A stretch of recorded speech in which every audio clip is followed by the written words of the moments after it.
मेरा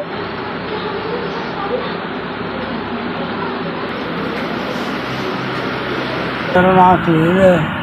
मैं रखा चलाना किसी का दिहाड़ी है। एक्सीडेंट होया 9 मरन में। मेरे 5 बच्चे ने तो छोटे तो मैं किराए पर रहना वा। बेटा तो मेरा ए वड्डी बेटी है। ए काम करदा बच्चा तो मेरा घर का निजाम चल रहा है। औखा निजाम भाई चल रहा है। 6 सवारियां लैके भाई शहर जा रहा था 4 बजे। पिछों ट्रक वजा तो मेरा चूकना टुट गया है। सारियां भी भाई फटड़ हो गई 6 बैठिया तो मैं 20 दिन लाहौर रस्ता रह गया। रात पै भाई जो जमा पूंजी थी वो लग गई है।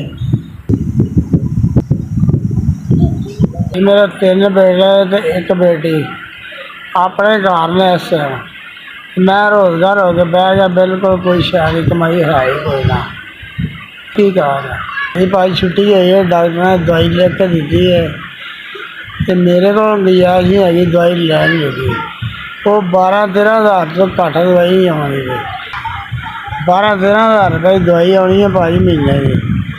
तो मैं रात 200 की दवाई मंगा के किसी को पैसे लैके मंगाई है। भाई तुम मेरे 5,000 रुपये भेजे दवाइयों वास्ते। अल्लाह पाक तुम तंदुरुस्ती दे, सेहत दे। अल्लाह पाक तुम सारी जिंदगी तक सेहत दे।